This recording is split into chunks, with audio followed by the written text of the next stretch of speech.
Good morning. We're coming in the air right now with breaking news on impeachment. That is the scene on Capitol Hill right now, where House Speaker Nancy Pelosi expected to make a major announcement about the impeachment inquiry. This was announced by her staff overnight. Of course, it comes in the wake of yesterday's hearing at the House Judiciary Committee, the first hearing at the House Judiciary Committee, where they heard from constitutional scholars.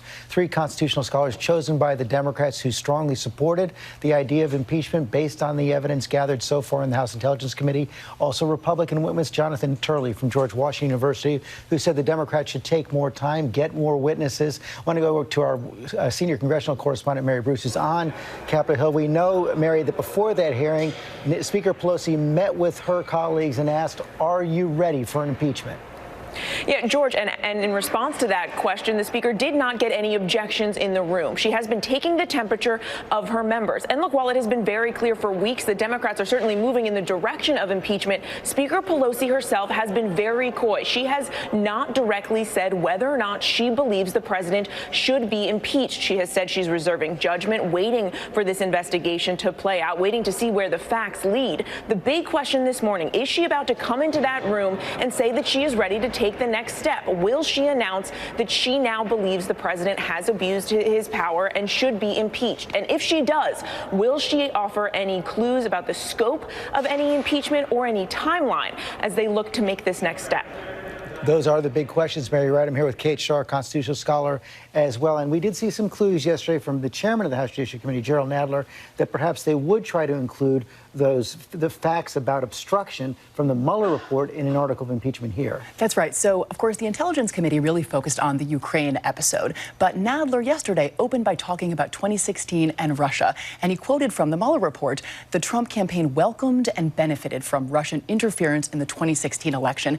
And he seemed to be trying to draw a straight line between that interference and President Trump's conversation with Ukrainian President Zelensky, in the Democrats' telling, attempting to coerce political investigations to impact 2020. And the Democrats have been caught in something of a dilemma on this issue of witnesses.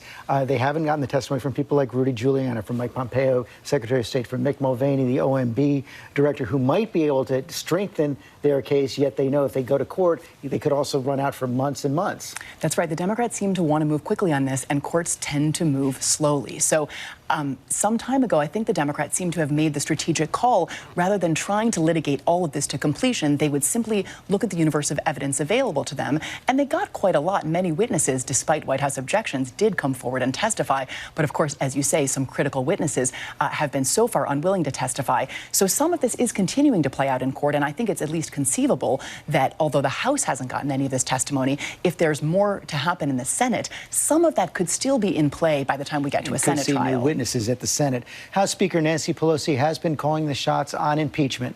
She was reluctant to go for impeachment while Robert Mueller was investigating, even after his report was issued, yet she has changed her mind, announced an impeachment inquiry on September 24th, and now the Speaker of the House. Good morning. Let us begin where our founders began in 1776, when in the course of human events it becomes necessary for one people to dissolve the political bonds which have connected them with another. With those words, our founders courageously began our Declaration of Independence from an oppressive monarch for, among other grievances, the king's refusal to follow rightfully passed laws. In the course of today's events, it becomes necessary for us to address, among other grievances, the president's failure to faithfully execute the law. When crafting the Constitution, the founders feared the return of a monarchy in America. And having just fought a war of independence, they specifically feared the prospect of a king president corrupted by foreign influence. During the Constitutional Convention, James Madison, the architect of the Constitution, warned that a president might betray his trust to foreign powers, which might prove fatal to the Republic. Another founder, Governor Morris, feared that a president may be bribed by a greater interest to betray his trust. He emphasized that this magistrate is not the king. The people are the king. They therefore created a constitutional remedy to protect against a dangerous or corrupt leader: impeachment.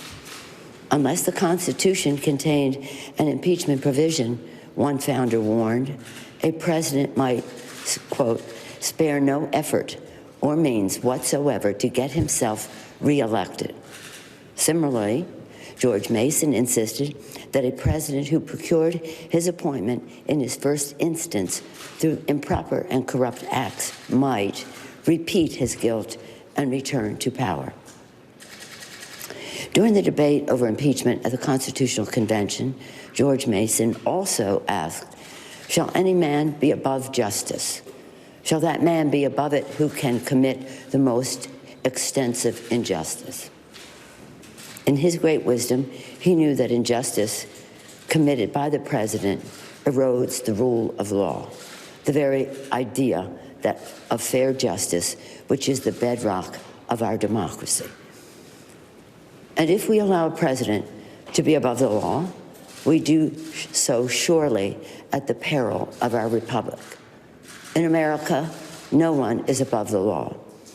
Over the past few weeks, through the Intelligence Committee working with the Foreign Affairs and Oversight Committees, the American people have heard the testimony of truly patriotic career public servants, distinguished diplomats, and decorated war heroes, some of the president's own appointees. The facts are uncontested.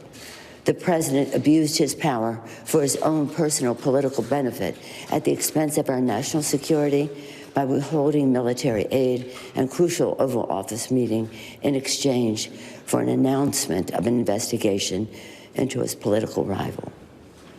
Yesterday, at the Judiciary Committee, the American people heard testimony from leading American constitutional scholars who illuminated without a doubt that the president's actions are a profound violation of the public trust.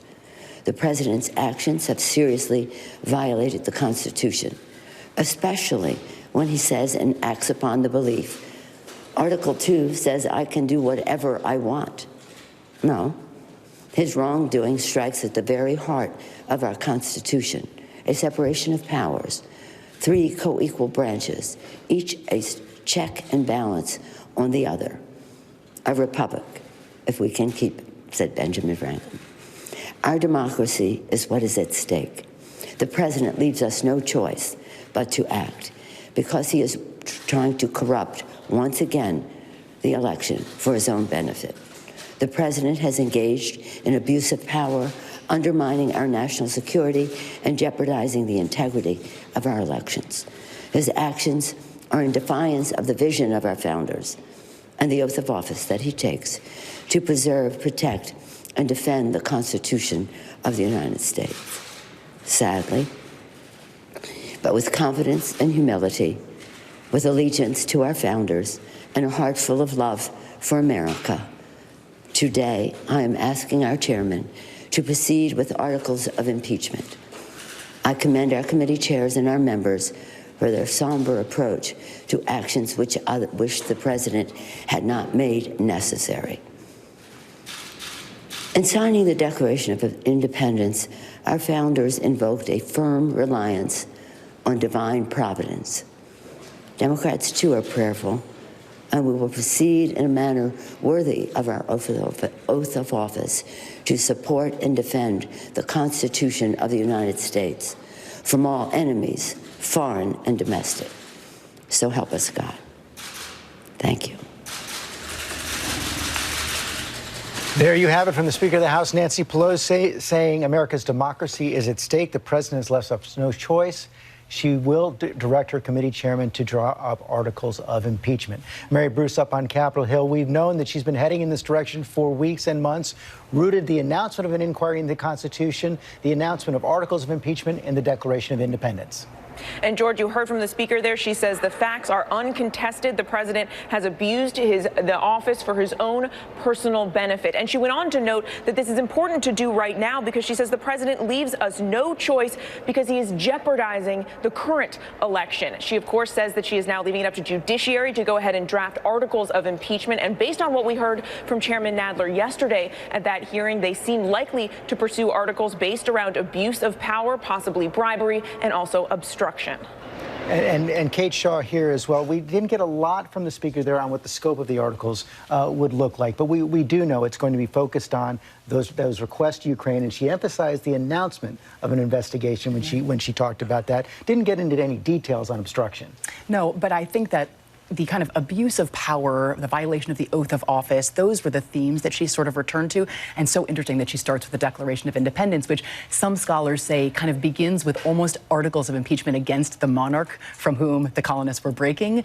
And so, you know, maybe that original kind of break from an oppressive tyrant, she's obviously trying to draw an analogy to what she's, you know, formalizing in an additional way today. But I think abuse of power will be the center. We didn't hear her say anything about bribery per se, so I think that remains an open question. But she did, and this was emphasized by the Democrats' witnesses yesterday, she did emphasize that the framers were especially concerned that a president would be corrupted by foreign influence. That's right. So, and you know, you heard the law professors yesterday talk about this. Why did the framers write impeachment into the Constitution? They were worried about foreign influence. They were worried about a corrupt ruler. They were worried about someone who used corrupt means to entrench himself in power.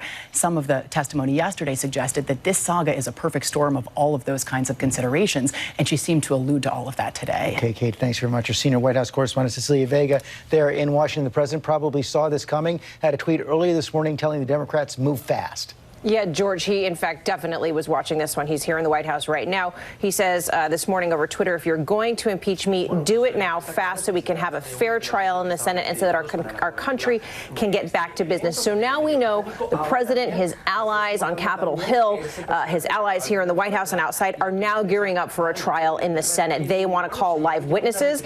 Aides of the president said that yesterday to reporters there on Capitol Hill. And instead of videotaped depositions like we saw back in the Clinton impeachment, they want actual live witnesses. They're not providing details on what those witnesses might be. But, George, you heard Speaker Pelosi there say his wrongdoing strikes at the very heart of our Constitution. A few weeks ago, I asked President Trump if he was resigned to the House moving forward with impeachment. He said that he was. So the president saw this coming. But no doubt, George, this is a historic day for this country. The battle is on. No turning back for the Democrats right now. House Speaker Nancy Pelosi has come out and instructed her chairman to draft articles of impeachment against President Trump.